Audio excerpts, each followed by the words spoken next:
What's up, guys? In this video, I'm going to talk about something that I think is kind of interesting, what happened many years back in the marijuana industry. Of course, the black market industry I'm talking about here. It wasn't even anything other than a black market industry until I think it was about 2016 in California when it was recreationally legalized.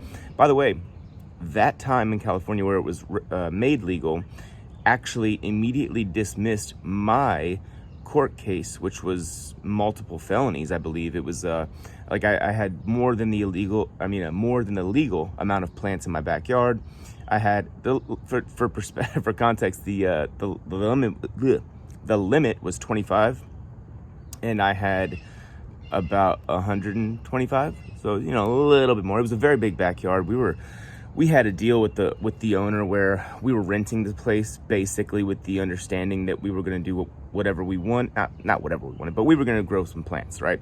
And so a lot of times with places that you rent out there, they don't want you. They'll ask you, because it's so common in Mendocino County in particular, and also Humboldt and other places like that. They'll say, "Hey, are you going to grow weed?" And if you say no and they catch you, they'll be mad, and maybe they'll try to evict you or whatever they might do, or they'll tell you to chop the plants down. Or if you say yes, well, they might say, okay, well then instead of $2,000 a month, I want $3,000 a month, or whatever it might be for the rent. So we were paying, I'm not even going to say it was an embarrassing amount, but this lady didn't care. Like, she was just like, yeah, whatever, do what you do. I mean, she would come over and see the backyard just full of plants. It was a huge backyard. Anyways, that year, we got the Mendocino task force. They'll fly a helicopter over and just kind of like, look for big grows. Well, maybe it was a slow year, because that year they flew over I'm guessing this is how it happened. They flew over our house. They saw all the plants, and then they sent the task force there, the Mendocino task force. They went and chopped down all of our plants, wrote us, my mom and I. My mom was helping me at that time. She lived out there in California with me. She was watering the plants and stuff like that. It was going to be a big payday for her. Had everything planned out. Of course, she still made a couple bucks, but hey. Anyways, so that all happened, right? Then we have felony charges pending. And so, I don't know, I think that was in like August. And I think it was maybe November, something like that, when the law was passed that it was now legal.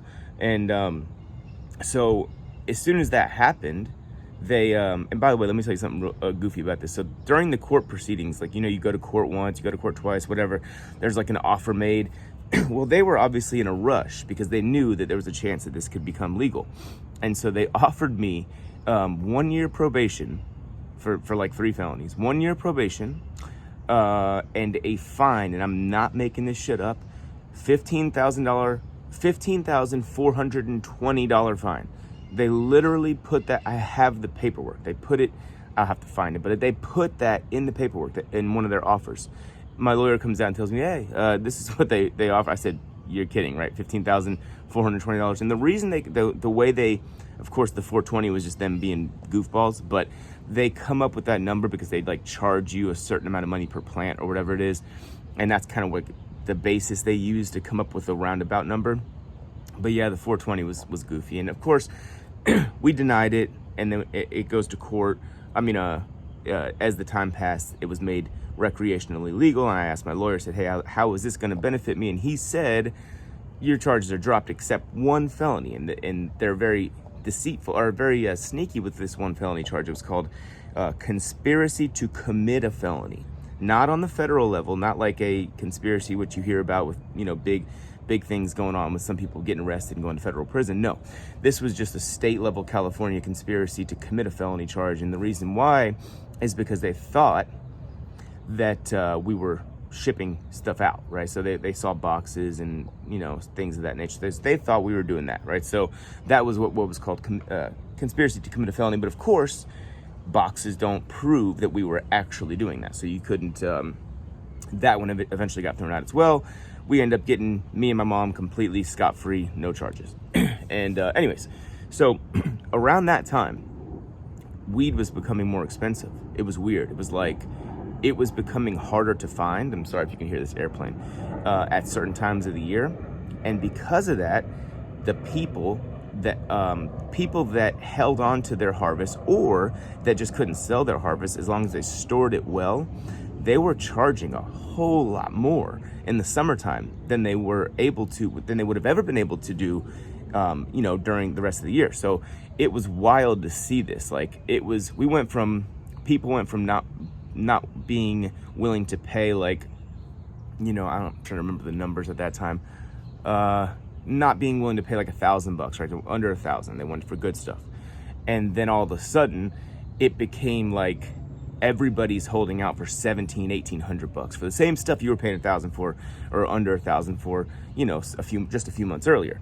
And so how that happens is, it's a process, right? The growers start to realize, man, people are really calling me a lot for stuff. Like, maybe I can charge a little more. And then they'll call a friend or two and say, hey, do you have anything? And what are things going for? Because the locals that just grow, they don't really sell weed like that, most of them. They just grow it, and then like whenever theirs is gone, they're like, I'll call you when I get more. That's kind of how they work. And it's the whole system out there is growers. Then there's the brokers who are constantly trying to link up with people from out of town and take them to their grower's house to pick out their stuff. And it's usually, they try to get $1, but sometimes it's 50 cents, or $50 per pound.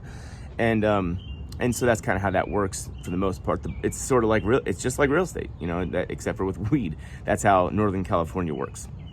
And of course, if you get in a situation where you have the ability to make more than $100 a pound, of course you'll do that. But for the most part, it's a pretty transparent thing. The person that's buying it usually sees that the broker's, getting a certain amount, because they'll say, let's say, for example, the buyer will say, how much is this? And the grower will say, let's say $1,000, right? So the broker will look at the buyer and say, well, that's $1,100 for you, or $1,050, if whatever. It's a negotiation.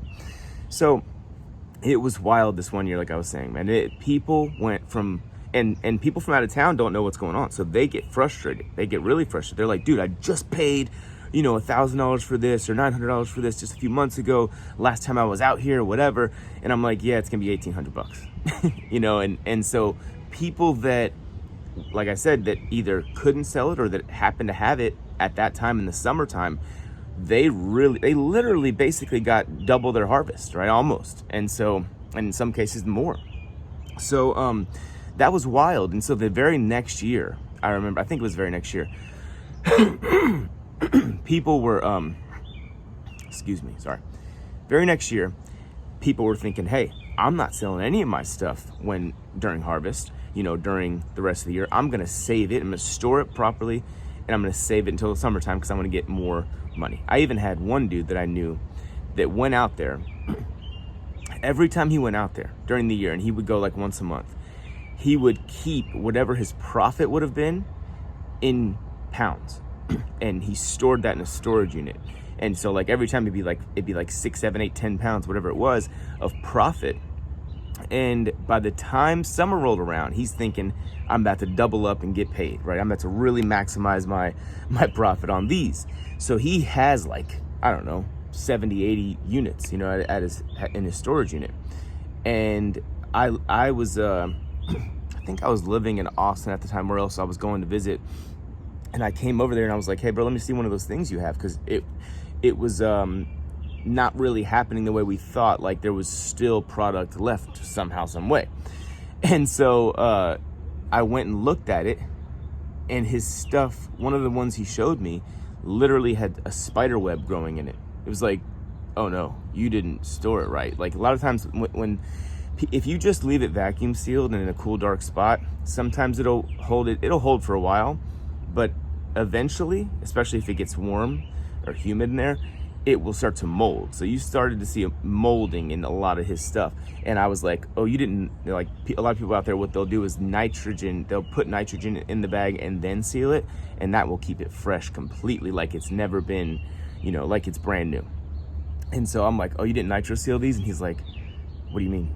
I was like, oh fuck, dude, that guy lost so much. He was so upset because not only could he not get, more, but he couldn't get anything. Like he was this is years ago, he might still have those things floating around. I don't know, because like, who's gonna buy stuff that's completely molded, even though when there once upon a time it was good. So there were many people that did that, and even though they stored theirs properly, they literally just waited 6 months or 5 months or whatever it might have been to get the same number that they would have gotten otherwise. And that's kind of devastating, because you're like living on sort of a budget. Some of these people, right, they're like, oh, I don't have very much, I've got, if they needed to sell a couple to pay their bills or whatever, they would do that. But for the most part, they're keeping their 80-pound harvest, and they're keeping at least 60 of those, to try and get more money out of. And then all of a sudden, it just didn't happen like that. I don't know what happened, if more people started growing, or if,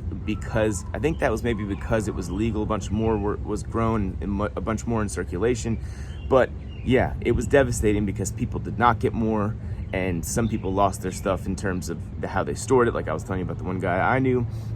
And the devastating thing for that guy is, like I said, he was using all of his profit in just keeping the pounds. So he was risking and successfully getting stuff from California to Texas, and all to basically say, hey, I worked the entire year for free. Pretty sad stuff. I didn't particularly like this dude. He wasn't a good friend to me. I did a lot of stuff for him, and in terms of just friend stuff, and he just really was a shitty person. So like, when it happened, I was like, oh, sorry, bro. Like, I mean, I don't ever wish people to lose money or anything, but let's just say I wasn't like crying for him. You know what I mean? I kind of like had a little laugh at his expense. But but yeah, so I wanted to tell you about that, because that was kind of a crazy thing. And there's also this other thing I thought was interesting that probably nobody really knows about, and I don't know if it's still going on now. This is back in like 2016, I believe it was. But I had some friends up in Humboldt County, and they grow a lot more in Humboldt, and most of their stuff is like the designer stuff, like OG, and a lot of people don't know this either. Real OG that they like in Atlanta or on the East Coast, that doesn't even exist for the most part in Mendocino County or other counties. It's like a Humboldt County thing only, which is crazy, because it's like an hour or two away from Mendo, but they did, I don't know if they still are, they do a really good job of keeping that particular strain only a Humboldt thing. So people had to go to Humboldt County to get there, because here's the thing, if you think about it, and I kind of like put this together after the fact, people that live in Humboldt, right, they're an hour or two at least north of Mendocino County. If you're a buyer, you don't want to drive any more in these little tiny ass towns in the middle of nowhere, unless you need something specific, right? And you can't get it in these other places. So people would have to drive. If I had an OG buyer coming in, like a real, like someone that's really needs OG, like, because they had sort of variations of OG in Mendocino County, but not the pine saw smelling stuff, and so maybe they do now, but they didn't then. So I would have to take, like, oh, you want OG? We'd have to drive all the way up there, so like, I couldn't have anything for them where I lived, which is in Mendocino County. So we'd have to make that extra drive, and it's just a pain in the ass. Like, you end up staying in hotels if you have to wait there or whatever. It was kind of crazy, but yeah. So what was I getting at there? Oh, so when the whole thing became legal, right away in the very beginning, one of my friends that grew, he was growing a lot there, right? And he was doing it legally. He was trying to do it, he wanted to be by the book or whatever, and also sell it, on the black market, because you can't, these shops can't possibly sell enough. They can't sell everybody's harvest. They just can't. And so I was asking my friend that was doing a lot of the legal growing there at that time, I said, how does it work? Do you do you have to pay a certain amount of money up front to the city or whoever it was, in order to grow, or because I think at that point in time, and maybe I'm sure the laws have changed by now, or at least evolved in some way, but at that time it was like you were allowed 1 acre to grow. It wasn't like a certain amount of plants. When they legalized it, it was an acre. And so I'm like, how much, did you have to pay them before or after? Because it makes a big difference. Let's say if you have to pay them before you even grow, right? Like, okay, I'm gonna grow on 1 acre. Well, you pay them, let's say $30,000 or whatever, because it's a big chunk of money. And then, while you're growing, what if a deer comes in and eats all your plants? Because that does happen. Stuff like that happens. Or somehow, some way, your harvest gets destroyed. Like, well, you just lose. period. So so I asked him, I'm like, did you just go in there and like pay them? You have to do it before or after? And he said, oh, before. And he told me, I don't know how many places he had, but he said he paid them $40,000. He walked in there with a backpack full of cash and paid them $40,000. And I go, now, were there other people in there doing the same? And he just looked at me and goes, yeah, the whole place is full of people with backpacks. I'm like, holy shit. Like, imagine that though. That's stuff that only happens in the Wild West of California that I know of. Maybe it happens now in Oregon, because I think they're going there too, is, on a pretty high level. But like, just imagine a bunch of people in a government office, whatever kind of government office it might have been, I don't know, with backpacks full of cash, 10, 20, 30, 50, 70, whatever, $1,000 on each one of them. Just chilling, just a bunch of hippies, long-haired hippies, just like, yeah, this is what we got to do. And a lot of them would probably just send in their worker. Hey man, here, take this backpack of cash into the place and tell them it's for, this address or whatever. I don't know, maybe they had to go in themselves, but you get the point. It's wild. It's a Wild West place out there. I told this in other videos before, I had 3 years in a row I tried to grow weed. It was the 3 years prior to the recreation, like it becoming legal. First year, burned down, everything gets burned down, completely wiped out, burned down. The house that was on the property got burned down as well, and the shed. Second year was the year of the when I got raided, when my mom was there or whatever, and we got charged with all this stuff. And then the third year, which I guess was during the first year of it being legal, we had another fire happen. We were leasing a house, and that fire didn't burn down the house, but it didn't even burn down all the plants, but it vaporized them. So 3 years I gave it a try. The plants, especially in year 3, looked phenomenal, fantastic, looked beautiful, big, bushy, everything. None of it worked. And for those reasons, so it's kind of wild. So that's why I left, and I was just like, forget this. I'm done trying to do this.